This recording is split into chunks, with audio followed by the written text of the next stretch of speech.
আসসালামু আলাইকুম, কি অবস্থা সবার, কেমন আছেন? আজকে যাইতেছি ধান কাটা দেখতে বেনুখালীর চকে। বেনুখালীর চকে গিয়ে দেখবো আজকে ধান কাটার কি অবস্থা। কৃষকের ঘরে ঘরে ধান উঠতেছে, সবুজ ধান থেকে হলুদ ধান হয়ে গেছে, কেমন করে কাটতেছে, কৃষকের কি অবস্থা, সব মিলে আজকে বেনুখালী চকে ধানের পরিস্থিতি দেখাবো। আর আমার সাথে আছে এক পাইলটকে আজকে পরিচয় করাই দিব। আমার সাথে পাইলট কিভাবে গাড়ি চালায় সেটাও দেখাবো আপনাদেরকে। পাশেই থাকুন, সাথে সাথে আশেপাশের পরিবেশ এবং বিভিন্ন এলাকার চিত্র দেখাবো। বক্সনগর থেকে রওনা দিছি, আশেপাশে আগলা কুমোরগঞ্জপুরের পরিবেশও দেখাবো। এই হচ্ছে আমাদের পাইলট, যার সাথে বিভিন্ন জায়গায় যাওয়া হয়। খুবই হেল্পফুল একটা পাইলট। আপনারা যাদের এরকম বিভিন্ন জায়গায় যাওয়ার প্রয়োজন পড়ে তার সাথে যোগাযোগ করতে পারেন। পাইলট দা মজনু মিয়া তার বিমান নিয়ে উড়াইতেছে, আমাকে নিয়ে একটা গন্তব্যস্থলে পৌঁছায় দিবে। কিভাবে আজকে প্লেন উড়াই নিয়ে চলে যায় এবং আমাকে গন্তব্যস্থলে পৌঁছায় দেয়, তার সাথে থাকুন, দেখতে পাবেন। মজনু ভাই, কি অবস্থা, কেমন আছেন? আলহামদুলিল্লাহ, আল্লাহ রাখছে ভালোই। তো কেমন লাগে যে আমার সাথে যে বিভিন্ন জায়গায় যান, টুকটাক আমার নামাই দিয়ে আসেন বিভিন্ন জায়গায়? খুব ভালো। তো আজকে বেনুখালীর চকে যে যাইতেছি ধান কাটা দেখতে, কিভাবে ধান কাটতাছে কৃষক। আরেকটা কথা জানায় রাখি, বেশ কিছুদিন গত 3-4 দিন প্রচন্ড তাপদাহ গেছে, এক প্রকারের জীবন অতিষ্ঠ পর্যায়ে চলে গেছে, এত গরম গেছে। গতকালকে একটা ঝড়ো বাতাস বইছে, ঝড়ো বাতাসের পর থেকে কিন্তু আবহাওয়া অনেক শীতল। তো আজকে তেমন একটা গরম নাই, সেই আবহাওয়া চিন্তা করে যে ধান ক্ষেতের দিকে আমরা অগ্রগামী হচ্ছি, যে ধান খেতে গিয়ে ধান ক্ষেতের যে গরম সেটা যেন একটু কম থাকে, সেই সুযোগটা আজকে লুফে নিছি, যে দেখবো যে আসলে কি অবস্থা।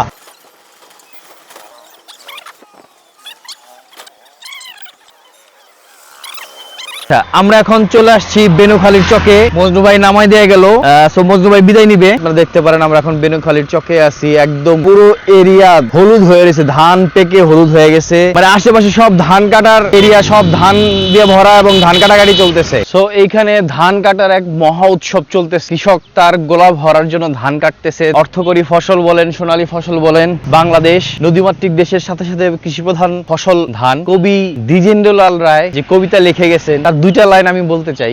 ধন ধান্য পুষ্পে ভরা আমাদের এই বসুন্ধরা, তাহার মাঝে আছে যে সকল দেশের সেরা। তারই একটি নমুনা চিত্র এই ধান। এখন প্রতিটি কৃষকের ঘরে ঘরে ধানের উৎসব। তো মেইন রোড থেকে আশেপাশে যে ধান ক্ষেতগুলো আছে এগুলা থেকে ধান কাটা হয়ে গেছে। দূরের যে ক্ষেতগুলো আছে, যে দেখা যেতেছে দূরের যে ধান ক্ষেতগুলো আছে, এগুলা থেকে ধান কেটে নিয়ে আসতেছে কৃষকের ক্ষেত থেকে। শ্রমজীবী মানুষ আছেন যারা ধান কেটে মাথায় বোঝা করে নিয়ে আসতেছেন। ভাই, আপনাদের মাথায় কয় মন করে ধান আছে? এক মন হবে? মন হবে আপনারটাও? 1 মন করে বোঝা ধান কেটে নিয়ে আসতেছে। সো মানে জিনিসটা অনেক টাফ। 1 মন মানে 40 কেজি ধান যদি মাথায় নিতেছে, এটার ওয়েটটা কতটুকু হইতে পারে একবার একটু চিন্তা করে দেখতে পারেন যে কী অবস্থা। যদিও আজকে পরিবেশটা একটু শীতল, বাতাস বইতেছে। ভাই, বোঝার ওজন কত হবে ধানের মাথায়? ওজন কতটুকু হবে? মন 1.5 বলছে, 1 মন। আর একজন বললো যে 1 থেকে 1.5 মন। সো অ্যাভারেজলি বলা যায় 1 মন বা 40 কেজি। কতটুকু ওজন হবে ধানের বোঝার? 1.5 মন। বাড়ি কোথায়? কুষ্টিয়া। ধান খেতে তো প্রচুর গরম থাকে, তারপরও এই লেভেলের বাতাস বইতেছে আজকে। বাতাসের কারণে অনেকটা গরম লাগতেছে না বা ক্লান্তি লাগতেছে না। দূরের পথ ধান কাটা দেখার জন্য মূলত রওনা দিছি। ঠিক ওই দূরের পথ যাব। রাস্তা কাদা, একদম অনুপযোগী রাস্তা। এখান থেকে যাওয়া যাবে কিনা কত দূর জানি না। হাতে জুতা নিছি, খালি পায়ে রওনা দিছি। দেখা যাক ওনাদের যে কষ্ট, এই জিনিসটা কতটুকু তুলে ধরা যায়। যে ধান কাটতে যে কৃষক যারা আছেন, তারা তো সারা বছর কষ্ট করেনি ধান উৎপাদনের জন্য। এখন যারা ধান কাটতে আসছেন তাদের কি অবস্থা, তারা কিভাবে কি করতেছে, জিনিসগুলো ম্যানেজ করতেছে, এত দূরের পথ যাইতেছে। সো কোনোভাবে যদি তাদের চিত্রটা যদি একটু ধারণ করা যায় আর কি। আপনারা কি কৃষক বলা যাবে? আপনার নিজের তো ধানি জমি আছে নাকি বাড়িতে? আমাদের নাই, নিজস্ব নাই? বর্গা বাকি বর্গা আমার কিছু নেই। আমরা ধান দেই ভাগা কাটি। হ্যাঁ হ্যাঁ হ্যাঁ, এই ধান ধায় বিদেশ বাদেশ ধান মান কাটি বেড়াই। আচ্ছা, আপনার দেশে বাড়ি কোথায়? কুষ্টিয়া। তো এইখানে কুষ্টিয়ার খোকসা। তো এইখানে আসছেন মূলত ধান কাটতে। তো আপনারা আসলে কি হিসেবে ধানটা কাটেন আর কি মূলত আপনারা? ভাগা ভাগা ভাগা কিরকম সিস্টেমটা কি বলেন যদি একটু? এই 6টা দিয়ে আমরা একটা নেই, 6টা 6 ডিশ দিয়ে এক ডিশ নেই। ধরুন 6 মনের 1 মন, 7 মন দিয়ে 1 মন। 7 মন হইলে 1 মন আপনারা নিতেছেন আর কি, আর 6 মন হইলে গেরস্ত নিতেছে। হ্যাঁ। 1000 টাকা যে পৈরতের যে খরচ রোজ খাটতেছেন না আপনারা? না আমরা রোজ কাটি না। একদিনে কয় বিঘা ধান কাটতে পারেন আর কি মূলত? 3 জনে 1 বিঘা কাটা যায় কি আর? তিন জনে 1 বিঘা ধান কাটতে পারেন আর কি। কাটা যায় 1 বিঘা কিরকম ধান আছে এখানে, এরকম কিরকম ধান হইছে? 28-29 মন হয় কি আর?